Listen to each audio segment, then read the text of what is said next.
সময় সলনি হয়, এয়াই চিৰন্তন সত্য। কিন্তু সময়ৰ লগে লগে সলনি হয় আমাৰ চৌপাশ।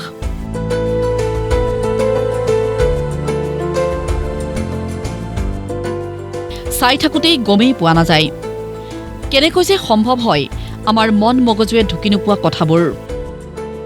জালুকবাৰীত এক অনুষ্ঠানত অংশ লৈ তাহানিৰ পৰা এতিয়ালৈ মুখ্যমন্ত্ৰীৰ এক নষ্টালজিক যাত্ৰা। সৰুতে আটাইতকৈ আমাৰ বাবে ডাঙৰ মাধ্যম আছিল ৰেডিঅ'।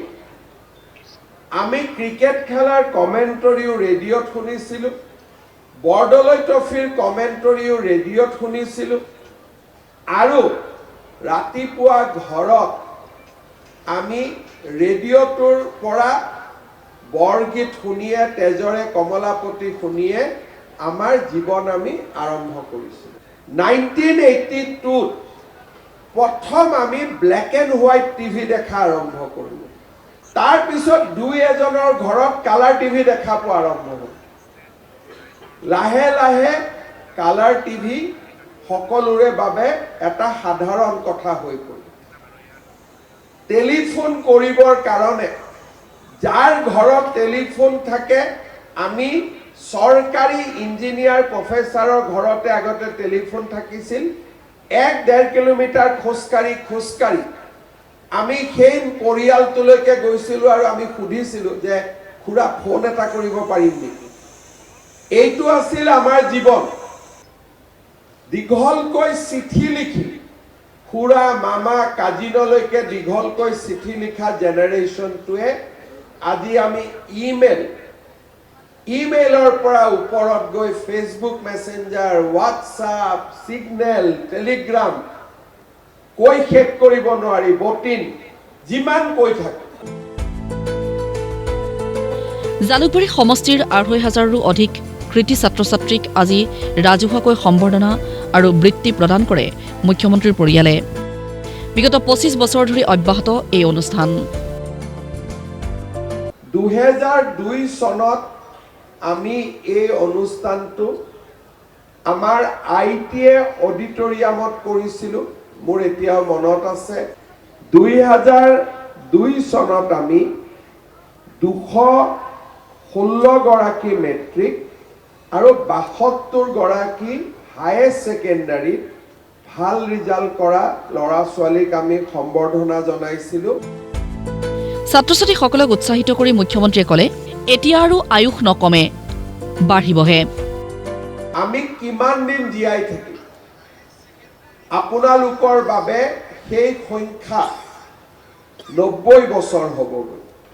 আজি অসমত আমাৰ ৭০ বছৰত যদি লাইফ এক্সপেক্টেঞ্চি বুলি আজিৰ সমাজত কওঁ, ৬০ বছৰ, ৫০ বছৰ, ৭০ বছৰ পিছত ই গৈ ৯০ত ভৰি দিব।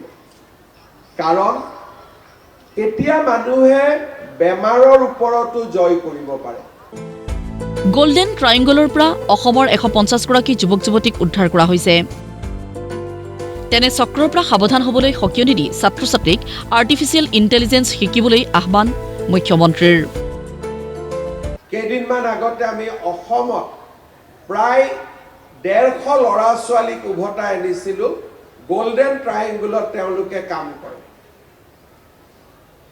মানুহক কয় বেংককত চাকৰি দিম বুলি, দৰমহা পাব বুলি বেংককত যায়। বেংককৰ পৰা তেওঁলোকে গল্ডেন ট্ৰায়েংগলত লৈ যায় আৰু পৃথিৱীত যিমান ডিজিটেলি বেয়া কাম কৰাৰ ব্যৱস্থা আছে, কল চেণ্টাৰ, হেকিং, যিমান কাম হয় সেই জাগাটোতে হয়। আৰ্টিফিচিয়েল ইণ্টেলিজেন্স, কোৱাণ্টাম ফিজিক্স,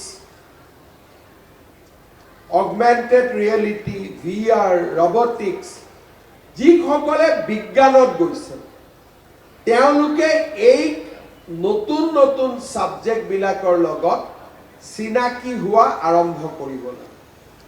আৰু চিনাকি হ'বলৈ আমাক শিক্ষক নালাগে, আমাৰ হাতত থকা মোবাইলটো দিয়ে যথেষ্ট।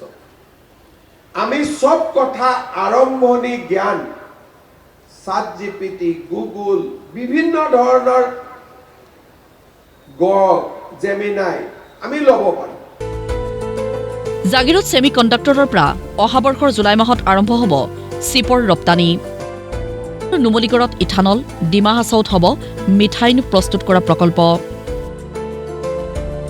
ৱৰ্ল্ডৰ আটাইতকৈ ডাঙৰ বিগেষ্ট চিপ ছাপ্লাই কৰা ৰাজ্যখনে হ'ব অসম।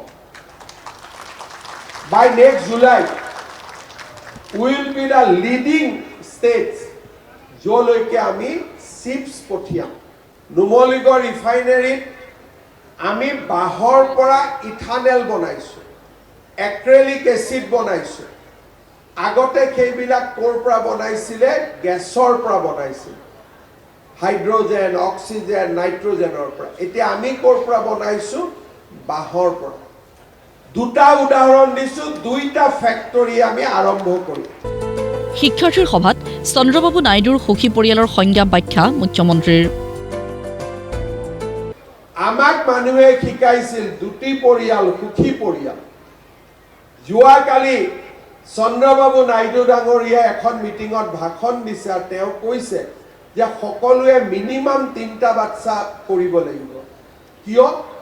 নহ'লে আমাৰ ছেমিকণ্ডাক্টৰ কোনে চলাব? ইছৰোত কোনে গৱেষণা কৰিব? গাড়ী কোনে বনাব? আজি জাপানে নিজৰ যুৱক নোহোৱা হৈ যোৱাৰ কাৰণে অসমক কৈছে যে অলপ ল'ৰা ছোৱালী পঠিয়াই দিয়ক, আমাৰ ল'ৰা ছোৱালী নাই। আমি AR VRৰ সুযোগ লৈ স্ক্ৰীণত যিকোনো কথা আমি দেখুৱাব পাৰোঁ।